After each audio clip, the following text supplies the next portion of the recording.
Atos dos Apóstolos, capítulo 12. Naquele tempo, o rei Herodes começou a perseguir alguns membros da igreja. Mandou matar pela espada Tiago, irmão de João. Vendo que isso agradava aos judeus, decidiu também prender Pedro. Eram os dias da festa dos pães sem fermento. Depois de prendê-lo, lançou-o na prisão, confiando a guarda de 4 grupos de 4 soldados cada, com a intenção de apresentá-lo ao povo depois da Páscoa. Pedro, portanto, era mantido na prisão, mas a igreja rezava continuamente a Deus por ele. Na noite anterior à apresentação de Pedro, Herodes o mantinha acorrentado entre 2 soldados, dormindo, e sentinelas vigiavam diante da porta da prisão. De repente, o anjo do Senhor apareceu e uma luz brilhou na cela. Tocando o lado de Pedro, o anjo o despertou e disse: "Levanta-te depressa." E as correntes caíram de suas mãos. O anjo lhe disse: "Coloca o cinto e calça as tuas sandálias." Pedro assim fez. E o anjo acrescentou: "Veste o teu manto e segue-me." Pedro saiu e seguiu o anjo sem perceber que era realidade o que estava acontecendo por meio dele. Pensava estar tendo uma visão. Passaram pela primeira e pela guarda e chegaram ao portão de ferro que dava para a cidade. O portão abriu-se por si mesmo diante deles. Saindo, avançaram por uma rua e, de repente, o anjo o deixou. Então Pedro, voltando a si, disse: "Agora sei, com certeza, que o Senhor enviou o seu anjo e me libertou das mãos de Herodes e de toda a expectativa do povo judeu." Refletindo, dirigiu-se à casa de Maria, mãe de João, chamado Marcos, onde muitos estavam reunidos e oravam. Ao bater Pedro à porta do pátio, uma criada chamada Rode veio atender. Reconhecendo a voz de Pedro, ficou tão alegre que não abriu a porta, mas correu para dentro e anunciou que Pedro estava à porta. Eles lhe disseram: "Você está louca." Mas ela insistia que era verdade. Então diziam: "É o anjo dele."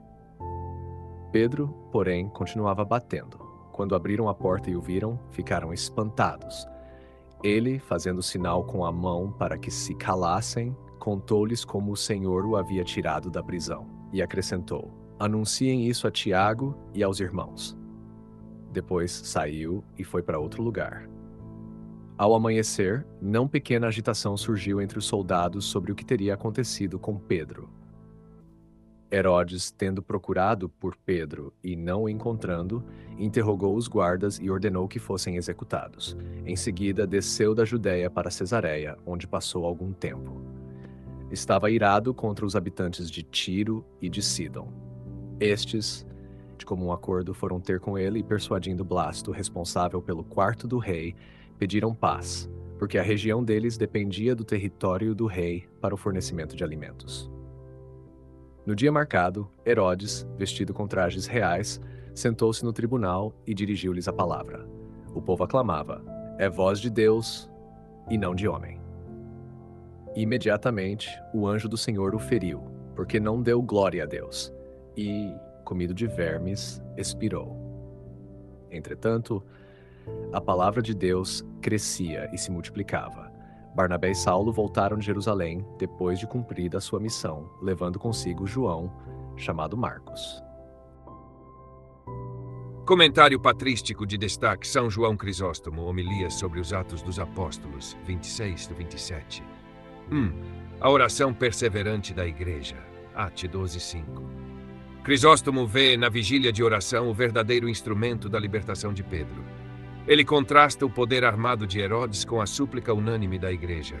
É a oração que vence correntes e guardas, revelando que Deus conduz a história mesmo quando os fiéis parecem impotentes. Ele nota ainda que a comunidade não trama fuga, ela intercede, e Deus age com liberdade soberana. New Advent. A Igreja fazia incessante oração a Deus por ele. Crisóstomo comenta que o combate era de vida ou morte, e justamente por isso a oração não cessou. New Advent. Aplicação teológica. A libertação não legitima um triunfalismo, mas confirma a primazia da oração e da unidade eclesial quando a missão é ameaçada. Para a tradição, este texto torna-se paradigma da intercessão da Igreja pelos seus pastores. A paz de Pedro e o ministério angélico. Ate 12:11. Crisóstomo sublinha a serenidade de Pedro, dormindo entre dois soldados, como sinal de abandono filial na providência. O toque do anjo, a luz na cela, as correntes caindo e as portas que se abrem por si mesmas são, para ele, pedagogia divina. Deus liberta sem violência humana, de modo que ninguém confunda milagre com fuga. Om 26, New Advent. Naquela mesma noite, Pedro dormia entre dois soldados, preso com duas correntes. Crisóstomo destaca que a calma do apóstolo é fruto de confiança, não de insensibilidade.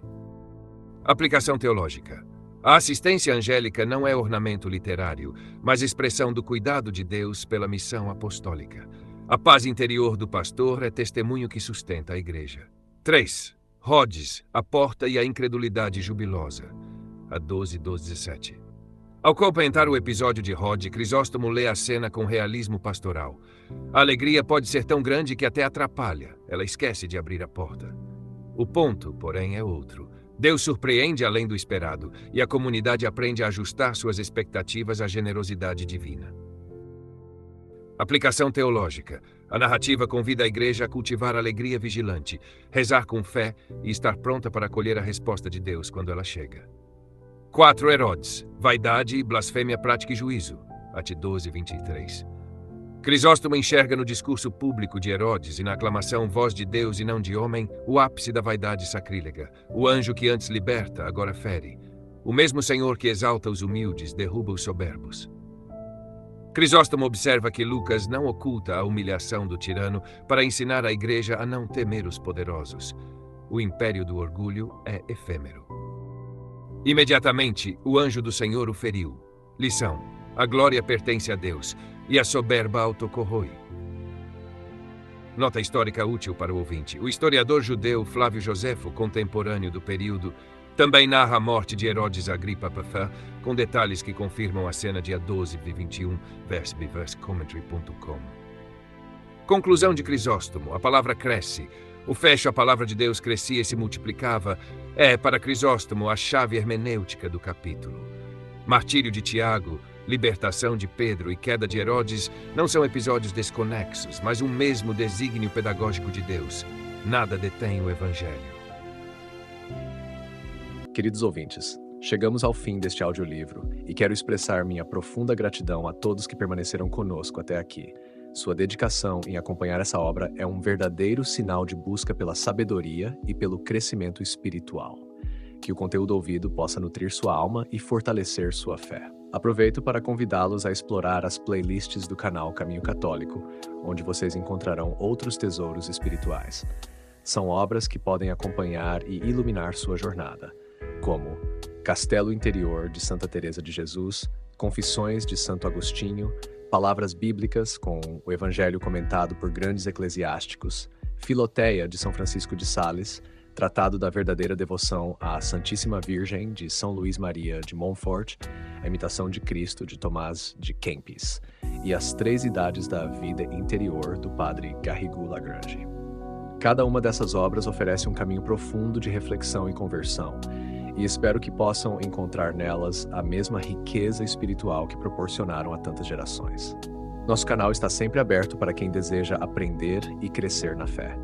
Continue nos acompanhando e compartilhando essa jornada espiritual. Mais uma vez, obrigado por sua presença e que Deus abençoe a todos.